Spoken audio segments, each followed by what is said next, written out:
presentation of ABC News. More Americans get their news from ABC News than from any other source. Happy holidays from ABC. Whatever you're doing this New Year's Eve, do it in style. In a tuxedo from Sam Myers Formal Wear. And do it for $19.93. For Children's Station, WHAS 11.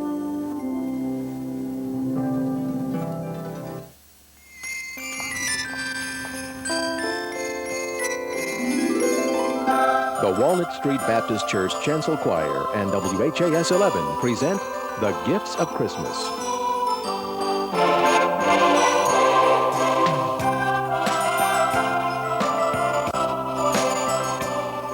Christmas is a special time of year. It's a time of caring and sharing for one another. It's a time when we all search for that right gift for the special person. Join me and my family in the Walnut Street Choir as we search for the perfect gift.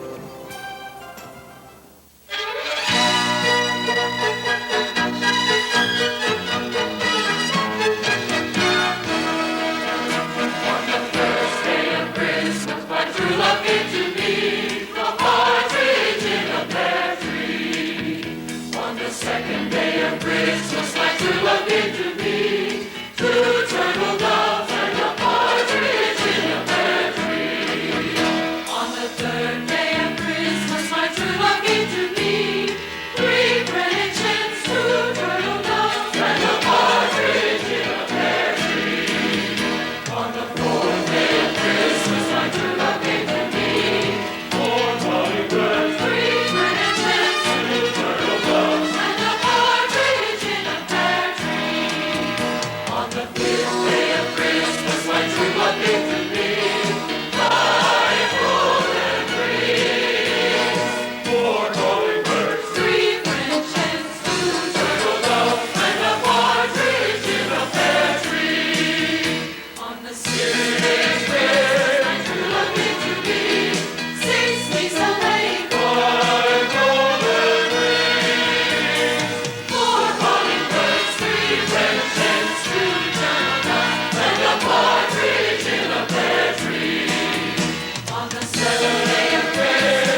All right, gang, let's go shopping.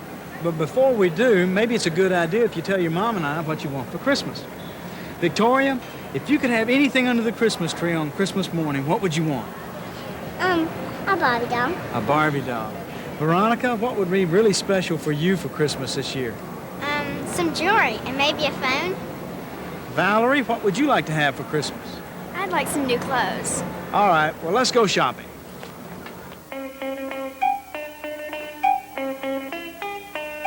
When I was just a wee little one, full of health and joy, my father homeward came one night and gave to me a toy. A wonder to behold it was, with many colors bright. And the moment I laid eyes on it, it became my heart's delight. It went zip when it moved and bop when it stopped and whirl when it stood still.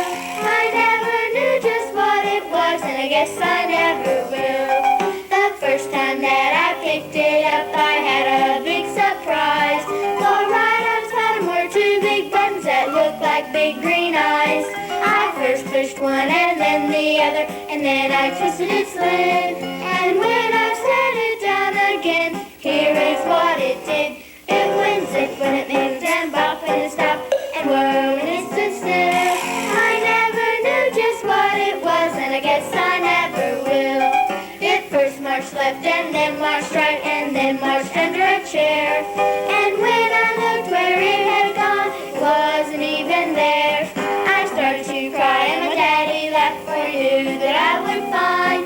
When I turned around, my marvelous toy would be chugging from behind. It went zip when it moved and bop when it stopped and whirr when it stood still.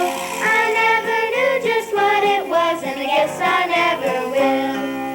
Well, the years have gone by too quickly, it seems, and I have my own little boy. And yesterday I gave to him my marvelous little toy.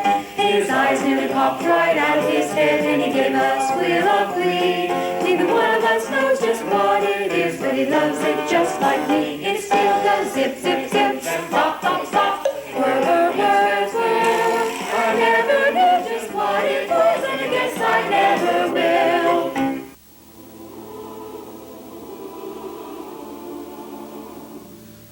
Let's talk about the manger for a moment. How come Jesus was born in a manger? Does anybody know? Because there is no place in the inns. That's right. Remember, the story in the Bible tells us that Jesus was born in a manger in Bethlehem because Joseph and Mary had gone there on what we would call a business trip. Our manger is made out of wood, but the real manger was probably a cave in the backside of a mountain. Not a real nice place to be, but that's where the Bible tells us that Jesus was born. I wonder who all was at the manger. Probably a shepherd. That's right. In fact, Victoria put a shepherd in a minute ago. See, it's got the little lamb on his shoulders. And probably there were some other shepherds as well. Who else would have been at the manger? Another shepherd? What normally goes with shepherds? The sheep. Sheep. Victoria, you want to put a sheep out there following the shepherd? That's good. Why were the animals there? Well, the shepherd brought the sheep, and the cows and donkeys lived in the manger, and the dog just came along like most dogs to see what was going on.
girls, there's some figures that we've left out of our nativity scene.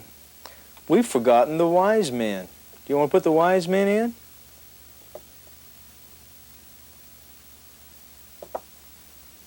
Victoria? That's good. Of all the characters of Christmas, the characters that most appeal to me are these three wise men. In the biblical text, we know them by three different identifications. They are at times called the Magi, at other times they're called kings, and still they're called the wise men. Our tradition says that there are three of them. They are the three who bear the precious gifts to the Christ child, the gold, frankincense, and myrrh. But it may very well have been, according to biblical scholars, that there may have been many more of the wise men. Magi were a particular group of mystic scientists for their day. Their specialty was in studying the stars. They believed that the emergence of a new star signified the birth of a new king. And so they studied all of the materials that they had available to them, and they determined that a new star that they had discovered represented the Christ child. There they made their long journey from their homeland in the east all the way to where the newborn king was.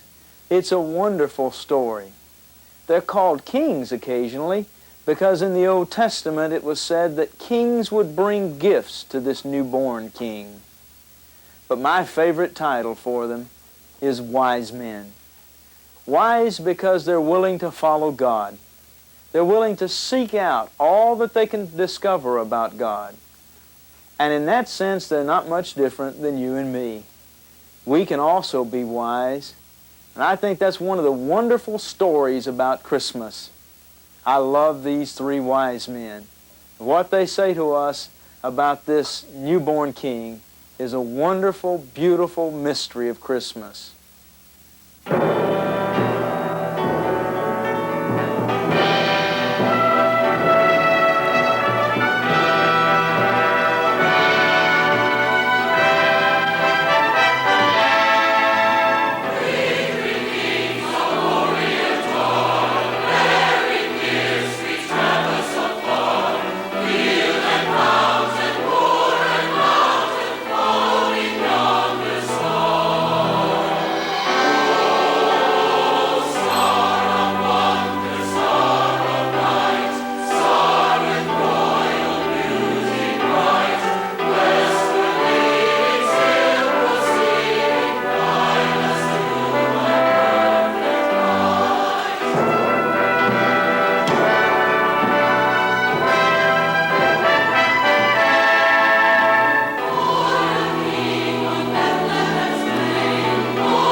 We give all kinds of gifts at Christmas time, don't we, girls? We give toys and dolls and clothes and books and even some of those special gifts like Uncle David's golf stuff. Well, the wise men, they also gave gifts. They gave gifts like gold, frankincense, and myrrh. Gold was a special gift for kings. In fact, it had been designated as the royal gift. So it's totally appropriate that the King of Kings would receive gold. Frankincense was always reserved for deity. It was a divine gift. And it's also appropriate that the incarnate God, the one who came to be one with us, was given frankincense. But myrrh is perhaps the most interesting of all three of those gifts, for it was reserved to prepare a body for burial. Christians down through the ages have seen the symbol here that Jesus would die on the cross for us, and that this myrrh, the gift of the wise men, symbolized what he would do for us in his life, his death, and his resurrection. Those were the gifts that were brought to us by the wise men. But what about the gifts that we can give to God? The gift of our time, our talent, our material means. All of those are appropriate gifts for the Christian to give to God. All of us need to give time to God, to study the Bible, to spend time in prayer and a devotion to God. But more than that, we need to give our talents to Him. And there is no one anywhere who is so talentless that he or she has nothing to give God. We can give the talent that we have to encourage others, to provide for them, to help the needy, to feed the hungry, to clothe the naked, to provide encouragement to the disheartened along life's way. That's what we can give to God, along with so much else. Question is never, do I have a gift to give? The question is, what gift can I give my King?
I suppose everyone would like to give God a gift of some kind.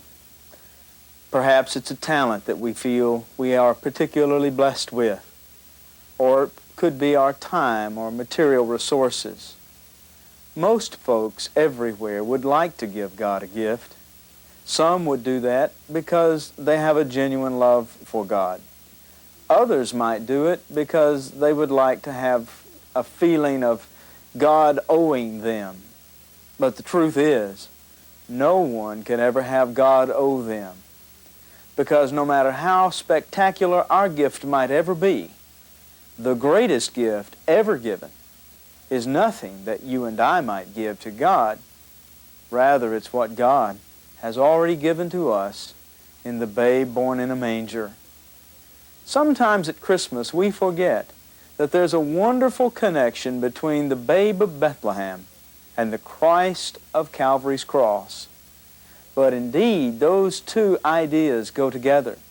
They're the twin poles of the story of Jesus. And all of that story together tells us about God's greatest gift of all. It is the gift that means salvation to mankind. It's the gift that says God loves and He cares, and He's provided for each and every one of us. No matter where we are in life, no matter what we face tomorrow, we can face it with the confidence and assurance that the greatest gift of all has already been given to each one of us. Young and old, male and female, rich and poor, there are no barriers to this gift. No one is excluded. God's greatest gift is all of our gifts. It's a wonderful story. It is the story of Christmas.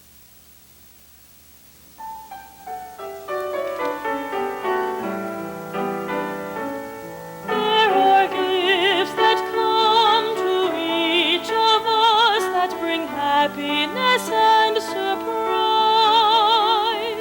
A mother's love, a father's care, a newborn child's first cries.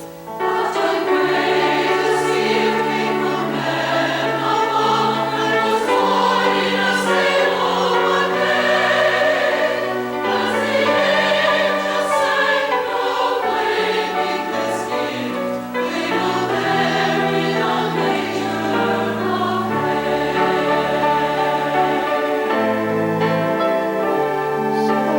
Sometimes a gift is all wrapped up and clothed in rich array,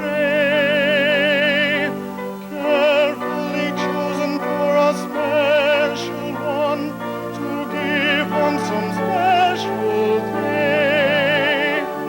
But a gift that's offered so freely to all came down to earth and hell when God gave His Son as a sacrifice that we might be forgiven.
We've thought an awful lot about gifts over these last few moments.